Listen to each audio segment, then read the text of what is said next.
Hello everyone. Have you checked our Ganesh painting? If not, then what are you waiting for? Click on the link in the description box below and check it out. Hi guys, welcome to Leisure Dust. I am Payal Setia and I'm here with another painting and a little bit of storytelling. So what are we going to paint? We have our Ganapati, we have our Lakshmi. The only goddess missing from our frame is Goddess Saraswati. So let's grab our paint and start painting. As usual, we are going to begin the painting with the base layer and then build our way to the shading and detailing part of the painting. Have you ever wondered, growing up, the deities that we prayed, how did they came to be? What is their story? So, in this video and in our coming videos, I'm going to do a little bit of backstory on the characters that we are going to paint. So, coming back to the Saraswati painting, the word Saraswati means Saras meaning flow, Vati meaning feminine. Lord Brahma, after creating the physical realm of our universe, was in a place of chaos and commotion. He did not know or have knowledge to bring order. That's when he created Goddess Saraswati from his mouth. She became the deity of knowledge and of skill, of art, of science, and of what not. She is the flow of consciousness that enlivens creation. She is the dawn goddess whose ray dispels the darkness of content. Where there is chaos and confusion, upon her transcend, there is a pleasure of senses and rejoice within the serenity of spirit. By approach of senses, thoughts, understanding and communication, she helped Brahma see the way to modify chaos into creation. When she plays her veena, the chaos in Brahma's mind started to take shape of the sun, the moon, the stars, the oceans were stuffed, the seasons were modified, the life on earth came to be. Thus, Brahma then named her Vagdevi, the goddess of speech and sound. While Brahma is the creator of the universe, Saraswati is the knowledge bank of the creation. Wasn't that the fascinating story or not? So there is yet another question that is brewing in my mind. Why do we pray Lord Ganesha, Lakshmi and Saraswati together in almost all our events, especially in Diwali? Why do we do that? And upon researching, I came to know that when we pray on Ganesha, when we pray to Ganesha, the energy of the Ganesha activates our Mooladhari chakra. The energy of the Ganesha is all about removing obstacles that is in our way to success.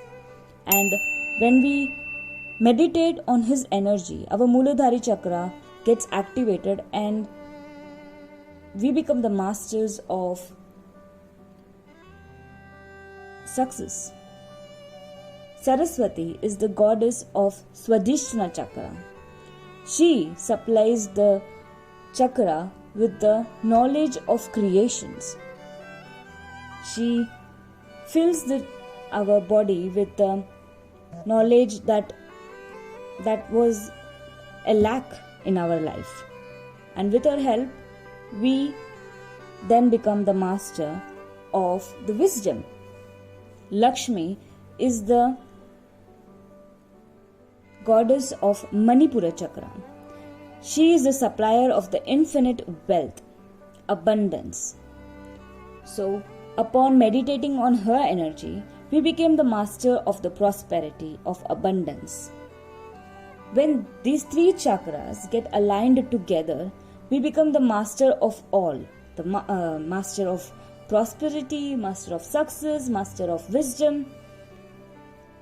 These three aspects in our physical realm, in our this universe, in our world actually, is really important for us to exist.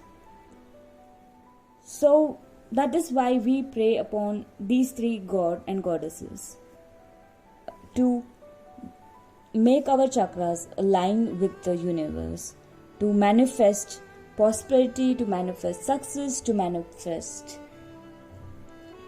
wisdom.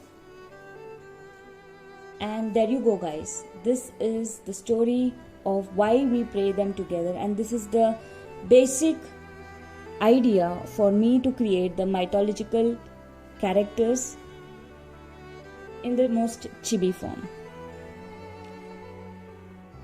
So I am giving the final detailing to my painting.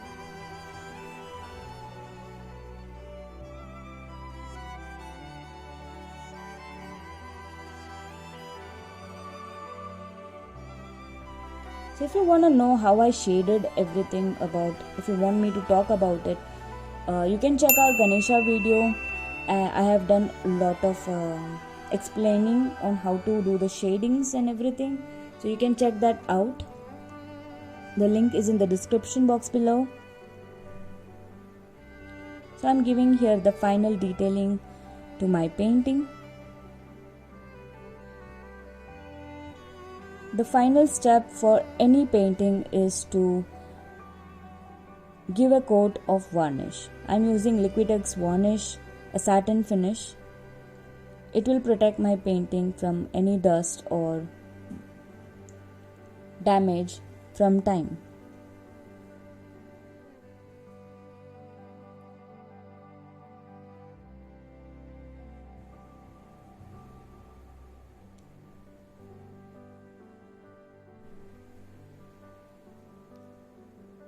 So there you go, guys.